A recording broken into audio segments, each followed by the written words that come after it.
بسم اللہ الرحمن الرحیم۔ ایک حدیث کا مفہوم ہے کہ اللہ کے رسول صلی اللہ علیہ وآلہ وسلم نے فرمایا، دنیا میں ایسے رہو جیسے مسافر یا پردیسی رہتا ہے۔ تو یہاں الفاظ پر غور کریں تو پتہ چلتا ہے کہ یہاں اللہ کے رسول صلی اللہ علیہ وآلہ وسلم نے اس انسان کو پردیسی سے مشابہت دی ہے۔ پردیسی وہ ہوتا ہے جس کا کوئی اپنا وطن ہوتا ہے۔ تو ظاہر ہے اگر انسان پردیسی ہے تو اس کا وطن بھی موجود ہے جہاں اس نے واپس لوٹ کر جانا ہے۔ اب پردیس کے اندر کس طرح رہنا ہے، اس کو ہم ایک مثال کے ذریعے سمجھنے کی کوشش کرتے ہیں۔ مثال کے طور پر ہمارا کوئی دوست یا بھائی کسی دوسرے ملک میں چلا جاتا ہے رزق کمانے کے لیے، سرمایہ حاصل کرنے کے لیے۔ اب وہ وہاں جاتا ہے، یہاں سے تو بڑی امیدیں لے کے جاتا ہے، وہاں جاتے ہی اس کو اچھا روزگار مل جاتا ہے، پیسے کی فراوانی ہوتی ہے، اس کے پاس نعمتوں کا آنا شروع ہو جاتا ہے۔ تو کرتا کیا ہے کہ وہاں اپنے لیے گھر بناتا ہے، بڑے بڑے محل بناتا ہے، گاڑیاں خریدتا ہے ایک سے بڑھ کر ایک، اور خادم رکھتا ہے اپنی خدمت کے لیے۔ اب یہ سارے معاملات کرنے کے بعد جب اس کو اندازہ ہوتا ہے کہ اب میں رہنے کے لیے بالکل یہاں مناسب ہوں، میرے پاس گھر بھی ہے، گاڑیاں بھی ہیں، خادم بھی ہیں، تو اب میں اپنی زندگی بڑی مزے سے یہاں گزار سکتا ہوں۔ تو اب یہ سوچ رہا ہے تو اس کو اس بات کا پتہ چلتا ہے کہ اس کا ویزا مکمل ہو گیا۔ اب اس نے اپنے ملک واپس جانا ہے، اپنے وطن واپس جانا ہے جہاں سے اس کو بھیجا گیا تھا۔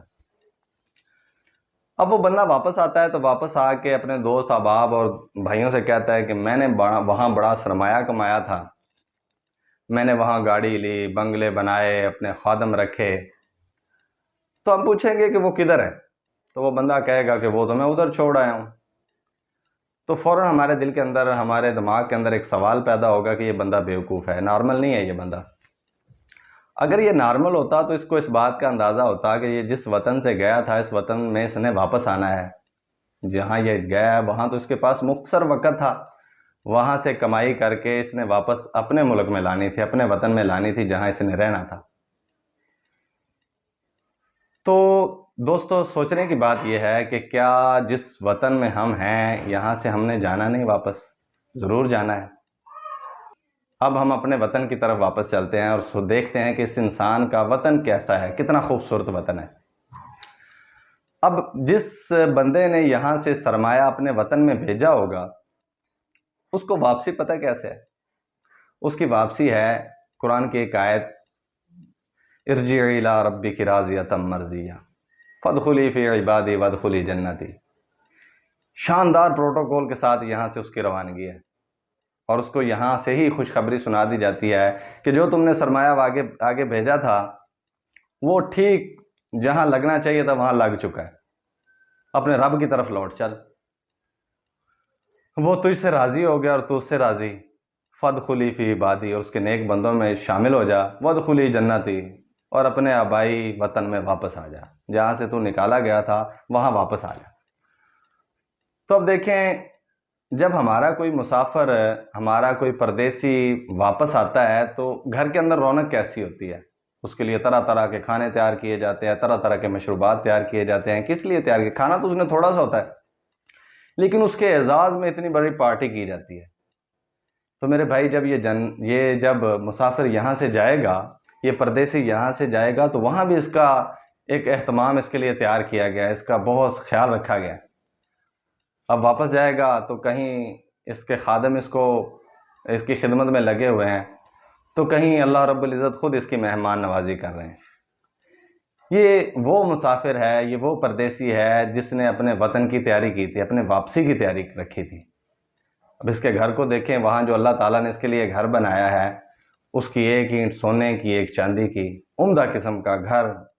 حدیث میں اس کی بڑی فضیلت بیان کی گئی ہے۔ اب اس کے جو خادم ہیں، فرمایا گیا کہ ایسے جیسے بکھرے ہوئے موتی، خوبصورت بیویاں اس کے لیے اس کا انتظار کر رہی ہیں۔ اس کو جو پھل دیے جا رہے ہیں اس کے طرح طرح کے ذائقے ہیں، ایک ایک پھل میں 70 ذائقے ہیں۔ اس کے لیے جو وطن تیار کیا گیا ہے، جو اس کے لیے سرزمین تیار کی گئی ہے، اس میں نہریں جاری ہیں، دودھ کی نہریں، شہد کی نہریں، شرابن طہورا، شراب کی نہریں۔ یہ سارا کا سارا اس انسان کے لیے ہے، اس کے اپنے وطن میں۔ اب اس وطن میں ہم نے اپنی کمائی اپنا پیسہ کیسے بھیجنا ہے؟ سوال یہ پیدا ہوتا ہے کہ ہم نے وہاں اپنا سرمایہ کیسے بھیجنا ہے؟ تو حدیث میں بہت سی فضیلتیں بیان کی گئی. ایک بندہ کہتا ہے سبحان اللہ، اس کے لیے وہاں درخت لگا دیا جاتا ہے. بندہ کہتا ہے سبحان اللہ، اس کے لیے وہاں ایک درجہ بلند کر دیا جاتا ہے.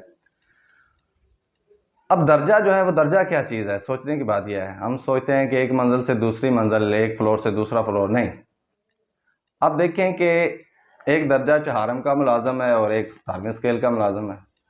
ان دونوں کی کیفیات کو آپ نوٹ کریں، ان دونوں کے پروٹوکول میں اندازہ لگائیں تو آپ کو پتہ چلے گا کہ یہ دونوں برابر نہیں ہیں. جو بڑے افسر کو سہولیات میسر ہیں وہ چھوٹے ملازم کو سہولتیں میسر نہیں ہیں. تو جب بندہ سبحان اللہ کہتا ہے تو اس کو ایک درجہ اوپر کر دیا جاتا ہے. تو وہاں وطن میں جا کے ایک چیز کا افسوس رہے گا. حدیث کے مطابق، حدیث رسول صلی اللہ علیہ وسلم کے مطابق، انسان کو وہاں صرف ایک بات کی حسرت رہے گی کہ کاش کہ دنیا کے اندر رہتے ہوئے جہاں پردیس میں آیا تھا وہاں ایک لمحہ بھی ضائع نہ کرتا. میں وہاں سے اتنا سرمایہ بھیجتا کہ آج میں اوپر والے مقام پر ہوتا، جس مقام پر آج میں ہوں اس سے بھی اوپر ہوتا. تو میرے بھائیو دوستو، امید ہے کہ آپ کو بات سمجھ آ گئی ہوگی. اس انسان کا وطن جو ہے وہ جنت ہے، اور یہاں سے اس نے جانا ہے، یہ اس کا پردیس ہے. اس حدیث کے اندر اللہ کے رسول صلی اللہ علیہ وآلہ وسلم نے اس پردیسی کو اسی نام سے تشبیہ دی ہے کہ یہ پردیسی ہے. السلام علیکم ورحمۃ اللہ.